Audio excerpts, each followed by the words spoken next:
guys, welcome to part 2 of pathology cell injury. Okay, so let's start with necrosis. आज हम necrosis complete करेंगे, apoptosis complete करेंगे and chapter complete कर देंगे. ठीक है, 15-20 मिनट की बात है. फोकस होके करना. आधे घंटे में मैंने पूरा चैप्टर करवा रखा है, चेक कर सकते हो.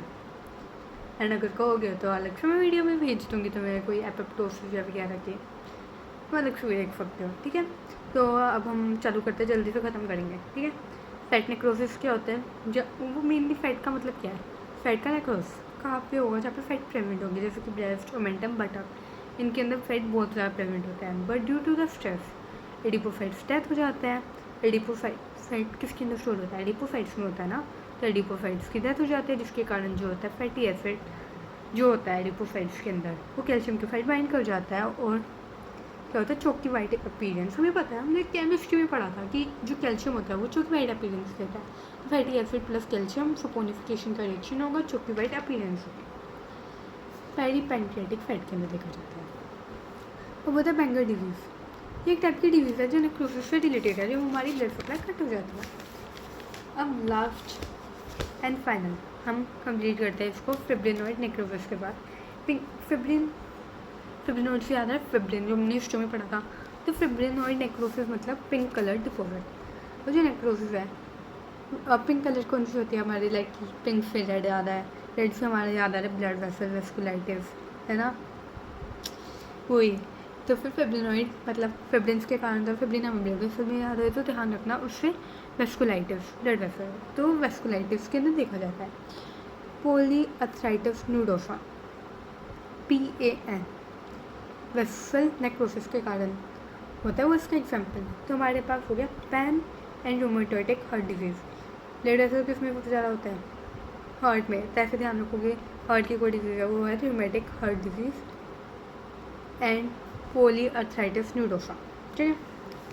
अब जो गैंग्री होता है, दो टाइप के होते हैं. गैंग्री भी एक टाइप का नेक्रोसिस है. मेनली डायबिटीज़ पेशेंट के अंदर देखा जाता है सबसे ज़्यादा. तो मैं ध्यान रखना है, जो डायबिटीज़ पेशेंट है उसके अंदर कौन सा देखा जाता है? हमारा ड्राई. अब डिफरेंस के साथ पढ़ेंगे, ईजिली समझ में आएगा, तुम्हें लर्न भी रहेगा, क्योंकि एंड ऑफ द डे हमें इनको याद रखना है. ठीक है. तो जो ड्राई होता है वो कोगुलेटिव नेक्रोसिस होता है. जो हमने पहला नेक्रोसिस पढ़ा था वो अपना कोगुलेटिव था, कोगुलेटिव. तो ये भी कोगुलेटिव नेक्रोसिस के कारण होता है. और जो वेट होता है वो लिक्विफेटिक नेक्रोसिस के कारण होता है.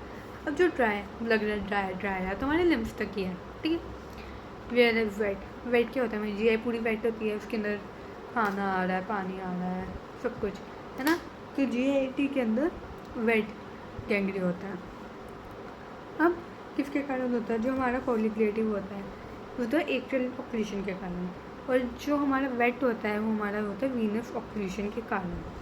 वीनस ऑक्लूशन के कारण. ड्राई मतलब एक पर्टिकुलर एरिया तक है. लाइक फिर मेरी उंगली है, तो यहाँ तक ही होगा, एक प्रॉपर लाइन होगी डेमोक्रेशन के, जो उसके अंदर लाइन ऑफ डेमोक्रेशन प्रेजेंट होता है. इसके अंदर कोई नहीं होती है. ये बैक्टीरियल इन्फेक्शन नहीं करता है क्योंकि ड्राई है. अब बैक्टीरियल इन्फेक्शन मेनली वहाँ पे होता है जहाँ पे पानी हो, पल्स टाइप कुछ हो, या फिर कुछ भी लिक्विड सा हो, तब बैक्टीरियल इन्फेक्शन ज़्यादा हो सकता है. तो इसके अंदर बैक्टीरियल इन्फेक्शन होगा, इसके अंदर नहीं होगा.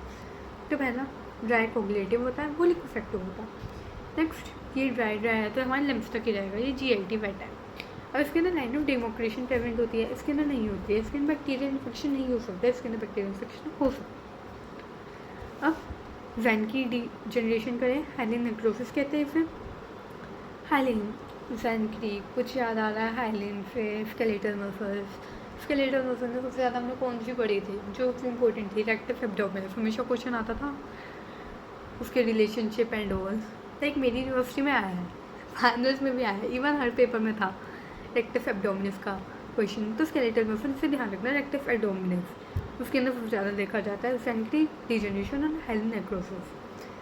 अब जो हमारी रेक्टस एब्डोमिनस है, सिक्स पैक, वो एकदम glassy waxy hyaline, glassy waxy होनी चाहिए, है ना, एकदम ग्लासी चमकनी चाहिए. तो फीवियर glassy and waxy hyaline degeneration. ठीक है, ऐसा लगता है डिजनरेशन के बाद ग्लासी वैक्सी. अब ये किसके अंदर देखा जाता है? Infection and typhoid, injection and typhoid. TB में कौन सा था? Caseous, most important. और ये एक टाइप का कोगुलेटिव नेक्रोसिस ही है. अब एपोप्टोसिस की बात करते हैं. एपोप्टोसिस हम सबको पता है स्टार्टिंग से। एपोप्टोसिस होता क्या है? ये होता है pathological and physiological process, program cell death. Short के अंदर क्या है? Program cell death. अब ये क्या हो सकता है? पैथोलॉजिकल भी हो सकता है, फिजियोलॉजिकल भी हो सकता है। नेक्रोसिस में इन्फ्लेमेशन होती है। Necrosis always associated with inflammation and वो पैसिव प्रोसेस था, इसके अंदर अपोजिट कर दो। No inflammation, active process, program cell death. ये हम सबको पता होता है, एक वर्ड रखा होता है। अब एक और वर्ड रख लो प्रोग्राम डेथ, सेल डेथ की तरह, कैस्पेस डिपेंडेंट। ये प्रोसेस होता है कैस्पेस डिपेंडेंट। तो एक बार मोटा मोटा इसका डिफरेंस पढ़ते हैं जिससे तुम्हें कोई कन्फ्यूजन ना हो एपोप्टोसिस नेक्रोसिस में। तो नेक्रोसिस पैथोलॉजिकल होता है, एपोप्टोसिस फिजियोलॉजिकल पैथोलॉजिकल दोनों होता है। नेक्रोसिस में एक बार में इतने सारे सेल इन्वॉल्व होता है, एपोप्टोसिस में सिंगल सेल इन्वॉल्व होता है। नेक्रोसिस के अंदर सेल का साइज बढ़ता है, एपोप्टोसिस में कम होता है। देखो अपोजिट चल रहा है, एक में बढ़ रहा है दूसरे में कम होते हैं, एक के अंदर बहुत सारे सेल इन्वॉल्व है, एक के अंदर सिंगल सेल इन्वॉल्व है। एक पैसिव प्रोसेस है तो दूसरा एक्टिव। एक के अंदर इन्फ्लेमेशन है, दूसरे के अंदर कोई इन्फ्लेमेशन नहीं है। इसके अंदर प्लाज्मा मेम्ब्रेन डिस्टर्ब्ड है, इसके अंदर प्लाज्मा मेम्ब्रेन इंटैक्ट होती है। ध्यान रखना है, एपोप्टोसिस में प्लाज्मा मेम्ब्रेन इंटैक्ट होते हैं। अब मोस्ट इम्पॉर्टेंट क्वेश्चन जो मैं हर किसी को नहीं याद रहता, फिर कोई बताता भी नहीं है, बट इस चैनल पर आपको सब कुछ मिलेगा। तो फिजियोलॉजिकल कंडीशन जिसके अंदर एपोप्टोसिस देखा जाता है, तो पहला होता है एम्ब्रियोजेनेसिस। एम्ब्रियोजेनेसिस के टाइम के बाद जो हमारे हाथ होता है वो सारे एकदम ऐसे लाइक अटैच होते हैं। तो एम्ब्रियोजेनेसिस के टाइम पे क्या होता है, ये जो सेल का गैप है वो क्रिएट होता है, ठीक है। तो एम्ब्रियोजेनेसिस के अंदर सेल जो हमारा सेल है हैंड एकदम स्टम्प की तरह होता है, कोई फिंगर नहीं होती है। बट उसके बाद क्या होता है, एपोप्टोसिस होती है, स्वेट के अंदर क्रेफ्ट बनते हैं। फिर मेंस्ट्रुएशन के टाइम पे हर फीमेल एक्सपीरियंस करते हैं पेनफुल भी होता है, नहीं भी होता। तो फिर मेंस्ट्रुएशन के टाइम पे क्या होता है, हमारे सेल का एपोप्टोसिस होता है, क्योंकि ब्लड सप्लाई कम हो जाती है। रिमेंबर फर्टिलाइजेशन जो हमारा मेरी फेवरेट चैप्टर था किसी टाइम पे deletion of auto reactive T cell और physiological condition auto reactive T cell की डिलीशन। तो तीन हो गए, embryogenesis, menstruation, auto reactive T cell, खत्म। अब पैथोलॉजिकल कंडीशन के अंदर देखा जाए तो कॉन्सिलेंट बॉडीज हेपेटोसाइट्स के डाइंग के कारण होता है। तो कोई भी वायरल कंडीशन के कारण हमारे हेपेटोसाइट्स मर रहे हैं या कोई और कंडीशन। अब cell death in tumours. Tumour के अंदर एंटी कैंसर ड्रग कब देते हैं ट्यूमर के अंदर, एंड हमारा कॉन्सुलर बॉडीज़। तो ध्यान रखो ये तीन चीज़ पैथोलॉजिकल के अंदर देखी जाती है हमारे apoptosis, tumour, anti cancer, consular body. Tumour, anti cancer, consular body. चलो अब आगे बढ़ते हैं। एपोप्टोसिस दो टाइप के होते हैं, कि एक्सट्रिंसिक होता है। एक्सट्रिंसिक मतलब बाहर से कोई एजेंट आ रहा है, इंट्रिंसिक मतलब घर का बेदी लंका रहा है, अंदर ही अंदर कुछ गड़बड़ी है। तो मैंने हम और जो दोनों फीव होते हैं ना, उसके अंदर एक इनिशिएशन होता है, एग्जीक्यूशन होता है। तो मैं एग्जाम में भी ऐसे लिखना है कि एपोप्टोसिस दो टाइप के होते हैं, एक्सट्रिंसिक, इंट्रिंसिक। एक्सट्रिंसिक में दो फीव होते हैं, इनिशिएशन, एग्जीक्यूशन। अब जो एक्सट्रिंसिक हो गया उसके अंदर क्या हो, बाहर से आ गया। बाहर से क्या होता है, फास्ट लिगेंड, ठीक है। फास्ट लिगेंड हमारे डेप्थ रिसेप्टर से बाइंड करेगा, जो होता है P95 या 85 सॉरी P85, उससे बाइंड करेगा, जिसके कारण हमारा जो तीनों रिसेप्टर है वो ज्वाइन कर जाएंगे और ट्राइमराइजेशन हो जाएगा। ट्राइमर बनेगा जिसको कहते हैं हम फास्ट एसोसिएटेड डेथ डोमेन। तुम्हें याद है फास्ट लिगेंड आया था, रटो मत, ध्यान रखो। फास्ट लिगेंड आया था, डेथ रिसेप्टर से बाइंड किया, तो यहाँ का फास्ट एसोसिएटेड डेथ डोमेन बन गया, तीन कंबाइन हुए। तो मेनली एक्सट्रिंसिक का पहले हम इनिशिएशन पढ़ रहे हैं, ठीक है। तो उसके अंदर क्या फायर डेथ रिसेप्टर से बाइंड किया, फास्ट एसोसिएटेड डेथ डोमेन बना, जिसके कारण प्रो कैस्पेस 810 एक्टिव 810 के अंदर बन गए, ठीक है। 810 एक्टिव 810 के बन गए, 810 के अंदर बन गए। एक्सट्रिंसिक में होता है इनिशिएशन प्रोसेस पे। इंट्रिंसिक के इनिशिएशन में क्या होता है, पहले दोनों का इनिशिएशन पढ़ लेते हैं, क्योंकि फिर एग्जीक्यूशन सेम है तो तुम्हें ज़्यादा ध्यान रखने की जरूरत नहीं पड़ेगी। इनिशिएशन ध्यान रखो, एग्जीक्यूशन सेम है, ठीक है। एग्जीक्यूशन हम एक साथ मिलकर करते हैं। तो जो इनिशिएशन एंड ट्रांसफर मेथड का, उसके अंदर क्या होता है, हमारे जो माइटोकॉन्ड्रिया होते हैं उसके अंदर साइटोक्रोम C होता है। अब ये हमें पता है इनर मेम्ब्रेन के अंदर। अब हमें जो चीज़ें नहीं पता है, जो हमें इधर सीखनी है, पहला होता है फ्री एपोप्टोटिक फैक्टर, जो क्या होता है बैग्स, बैम, P53 और भी हो गए, पोहा, सॉरी BCl2,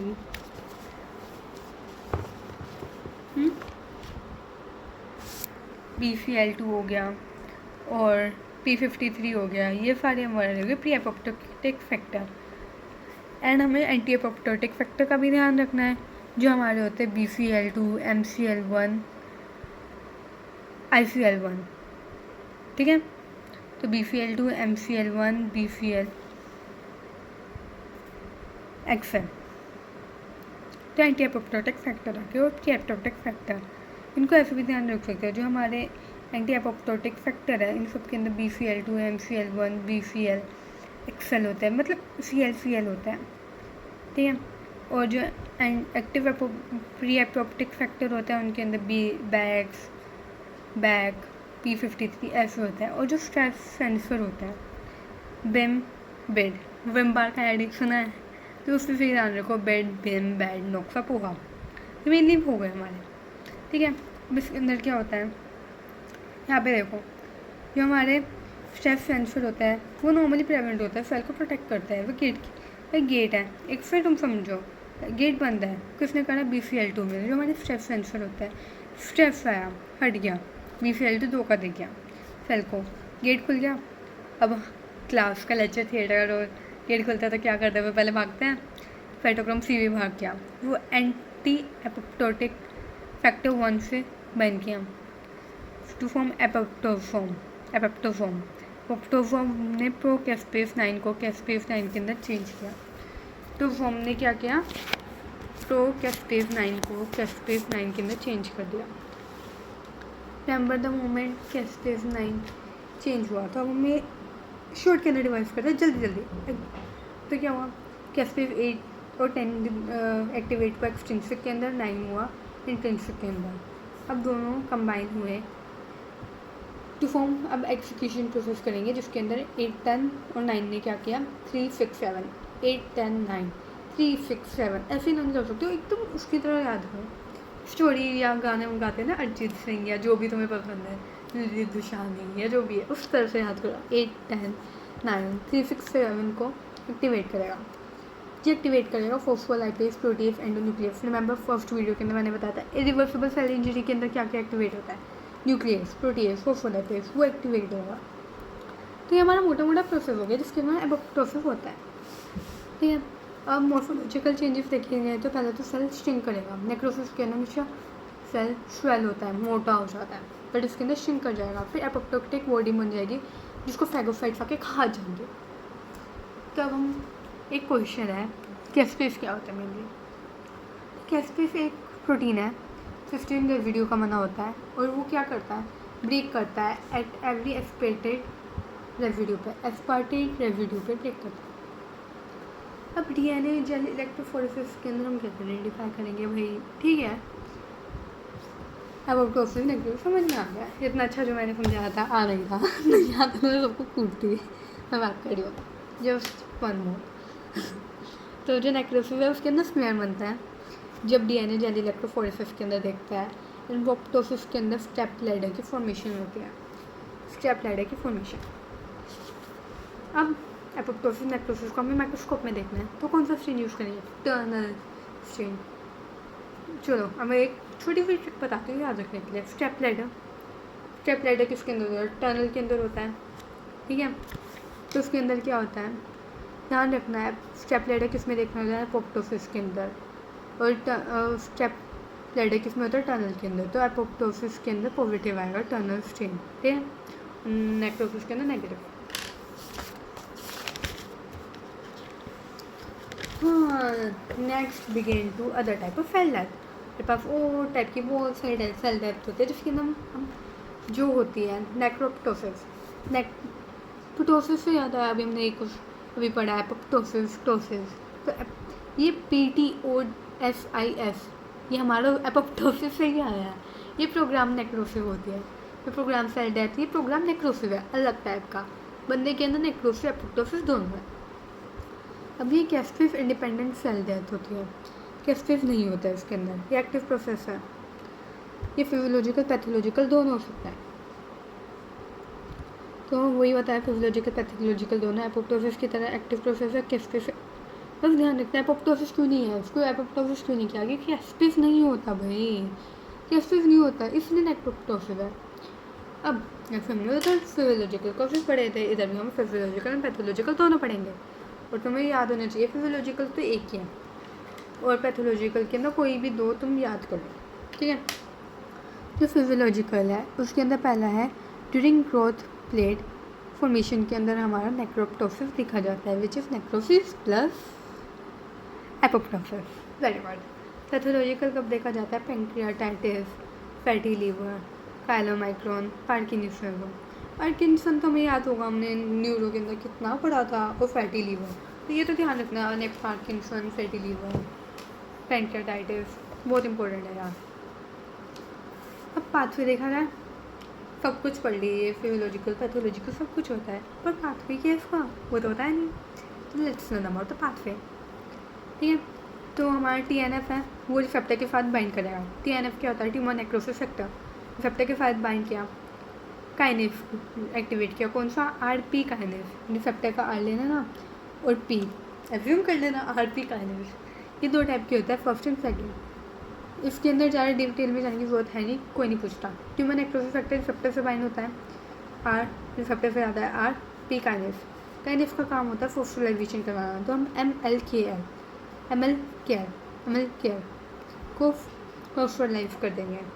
अब नेक्रोप्टोसिस है, कुछ ना कुछ तो होगी गड़बड़।